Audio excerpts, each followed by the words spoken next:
Today's video is sponsored by Squarespace, who make getting your website idea off the ground simple and easy. I'll have more to say about them in a bit, but first, let's talk about Sydney's fast-growing new metro system. It was only a couple of months ago that the second stage of the M1 metro line opened, extending it from Chatswood to Sydenham via the Sydney CBD. And passengers were quick to embrace this new extension, with more than 1 million people choosing to ride it within its first week alone. All the while, work has continued on that line's third stage, which will extend it further out towards Bankstown in the city's southwest, and is set to open towards the later half of this year. But this is not Sydney's only metro project currently under construction. In fact, the city has 2 more lines currently in the works, and one of them is actually going to be opening quite soon. These 2 projects are the Western Sydney Airport Metro line, which is scheduled to start running as soon as next year and is going to be the topic of today's video, as well as Sydney Metro West, which I've done a separate video on and is still a bit further away, with its opening date sometime in the early 2030s. But back to the Western Sydney Airport Metro, I feel like this one's kind of crept up on us. The M1 metro line has been getting a lot of attention recently because of its, to be fair, quite impressive city extension. Meanwhile, work on this other metro line has been continuing quietly in the background, and now we're just over a year away from its opening. So what is this new 23-kilometre long line all about? Well, as its name suggests, one of the main reasons for the Western Sydney Airport Metro's construction is to serve Sydney's upcoming second international airport. There have been plans for Sydney to build a second airport since the 1940s, but these mostly never went anywhere. The existing international airport at Kingsford Smith has, for the most part, been big enough to handle the flight volumes it needed to. And when it wasn't, the governments of the time chose to upgrade or expand the existing airport rather than build a whole new one. However, they couldn't keep doing this forever. The current Sydney airport is surrounded by suburbs on 3 sides and Botany Bay on the 4th, so there is simply no more room to expand. Those suburbs also mean you have a lot of people living quite close to the airport, many of whom are not huge fans of the noise it creates, which has led to a curfew being applied to the airport, meaning airport operations are limited between 11 PM and 6 AM, which in turn further limits the capacity of the airport itself. And on top of that, the fact that Sydney only has one airport has made it a monopoly, and some have suggested that the high fees charged by the airport are at least partially responsible for the high fares charged by airlines in Australia. Either way, it was clear the current Sydney airport wasn't going to be able to keep up with demand, and with no option to expand, it was decided to build a new one out in Sydney's west. The spot chosen was the suburb of Badgerys Creek, which, like most of this area, is pretty rural, but it's not going to stay that way. In addition to the new metro line serving the upcoming airport, it will also form a key part of Sydney's 3 cities plan. This plan aims to accommodate the fact that Sydney is projected to reach a population of 8 million people by the middle of the century, and will do so by spreading that population across 3 cities rather than having it all focused on one main central business district or CBD. These cities have been dubbed the Harbour City, whose focus is the current CBD in the city's east, the River City, whose focus is on the fast-growing Parramatta CBD, and finally the Parkland City. It's this third city that the new metro will primarily serve, and it's going to be focused on an entirely new central business district called Bradfield that's going to be built near the airport and is expected to support 20,000 new jobs and around 10,000 new homes. Now, if this new CBD is going to be a success, it's going to need good transport links, and that's where the new metro comes in. Its first stop is going to be in the new Bradfield CBD, which will of course be a major centre and will also feature a significant bus interchange. From here, the new line will duck into a tunnel to travel underneath the new airport itself, where it will have a station connected with the terminal building, before it pops above ground as it continues to its next station at the airport business park, which is also intended to become a major employment precinct. The line then continues northwards to 2 suburban stations, one at Luddenham and one at Orchard Hills. Currently, the land around these stations is quite sparsely populated, but the government is intending on turning these areas into new mixed-use developments. Then, to get to its last stop, the line heads back underground to reach the existing train station at St Mary's. This station is currently served by Sydney's T1 train line, so this stop will provide a connection with that line, which will then allow passengers to travel on to the other parts of Sydney, including the other 2 cities of Parramatta and the main CBD. It's worth noting that the Blue Mountains line also runs through the station but does not typically stop at it, so if that were changed there would also be an interchange opportunity with that line. That said, this now brings us to the full extent of the line, but it is worth noting that the line wasn't always going to look like this. In fact, it wasn't even always going to be a metro.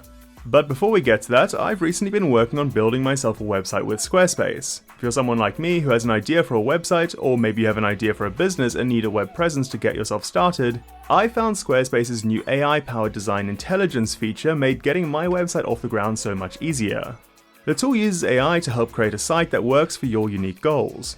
Personally, I used it to quickly create a custom website template for my channel that even still had the great looks that Squarespace has become known for.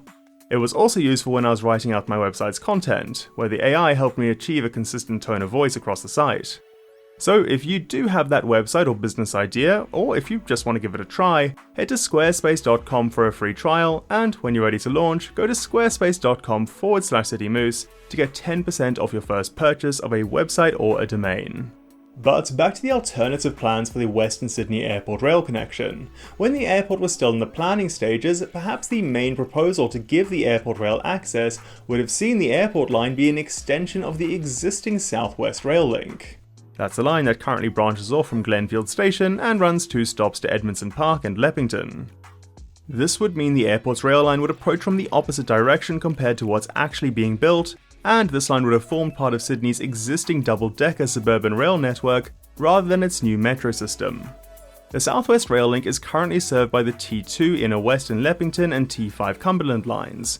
So if this railway had been extended to the airport instead, it would have meant passengers travelling from the airport would have a direct train into Sydney's main CBD on the T2, as well as a direct train to the Parramatta CBD and much of Western Sydney on the T5. Which would also have made it a bit more convenient than the current metro line, where passengers travelling to any of these destinations need to change at St Mary's, which is itself only served by a single train line, meaning more interchanges are necessary to switch to any of Sydney's others. If the lines using the South West Rail Link were switched up a bit, so that the T2 was swapped with the T8 airport line, this link could even have provided a direct train connection between Sydney's 2 airports. In my view, this South West Rail Link approach seems like it would have been the more sensible one. As I've mentioned, it would have provided more direct access to more parts of Sydney, including all 3 of its so-called CBDs, while also making better use of existing infrastructure by being able to reuse things like existing maintenance centres and stabling yards for its trains. This all would have made the line a bit less expensive to build and operate as well. Currently, the Western Sydney Airport Metro has an estimated cost of around $11 billion. Well, in comparison, the South West Rail Link approach was only estimated to cost around $6 billion. To be fair, that estimate was from 2017, so it would probably cost a bit more these days, but I think it would still have been significantly cheaper than the option they chose. So then, what made the government go with the metro approach instead? Well, I can think of a few reasons, some better than others. The first and the more cynical reason is that it was more of a political choice. The New South Wales state government at the time was the same state government that started the construction of Sydney's other 2 metro lines. And I kinda think they liked the branding of being a government that was building a futuristic new metro network, and as a result weren't that interested in adding on to the old suburban rail network that they saw as a relic of the past. As a Liberal Party government, for any of my non-Australian viewers they're the centre-right party, I also imagine they didn't mind the fact that the new metro lines were driverless, so fewer unions to deal with, and that they could have these lines operated privately. The less cynical of the 2 reasons is that the new line is intended to form part of a broader north-south rail link across Western Sydney. These plans would see the line extended northwards towards Schofields, where it would interchange with the T1 and T5 suburban rail lines, plus the M1 metro line when it eventually gets extended to there. The airport metro would then also be extended southwards towards Macarthur, which would provide an interchange with the T8 and Southern Highlands lines. The plans do even allow for the South West Rail Link to eventually extend up to Bradfield. If these plans become a reality, this north-south line will be a major addition to Sydney's transport network, and would set the stage for significant development in outer Western Sydney. Having strong mass transit connections like this will form a critical part of making the Bradfield CBD a success. However, I do think we need to ask if this is really a good idea. On the one hand, Sydney has a severe housing shortage, and developing this land out in far western Sydney will add some of the significant amounts of new housing that's going to be needed to support Sydney's fast-growing population. But on the other hand, is this not just more suburban sprawl? A direct train ride from Leppington to Sydney CBD already takes an hour and 20 minutes. So developing land even further out than this will mean people are living incredibly far away from the city's main commercial centre. Plus, well, the new train line will mean some residents of these new developments can rely on public transport. With distances of between 3 and 6 kilometers between stations on the line, many won't actually live that close to them. On top of that, Western Sydney already faces issues with extreme heat in the summer, to the point where experts have suggested that further development in the region could become a real danger to human health. I get that Sydney needs more housing, and if you're going to do sprawl, I would much rather it be transit-oriented sprawl, but I can't help but feel a better option for dealing with Sydney's housing crisis would be to focus on densifying existing centres like Parramatta, Bankstown or Chatswood, rather than building new ones that far out west. Now, I don't want to come across as sounding too negative about this line, because while I personally might have preferred the South West Rail Link approach, I do still think it's a good thing it's being built. Building the line in tandem with the airport will mean the new airport will have high quality transit access from day one, and we've seen in other cities how hard it can be to add a rail connection after the fact. Additionally, while I might not be a fan of the sprawl, I would much rather those new developments have access to a railway than not, and again, it's much cheaper and easier to build those railways before the suburban developments get started. Plus, ultimately, it's always good to see Sydney putting this much investment and forward thinking into its future growth, and how public transport will form an integral part of that. Well, as always, I hope you enjoyed the video. If you did, consider giving it a like and subscribing to the channel, and if you have any thoughts on the approach that's being taken with this rail line, leave them in a comment below. If you want to support the channel, I'll put a link to my Ko-fi on screen, I do always appreciate it. But, as always, I'm Kyle, aka City Moose, and thanks for watching.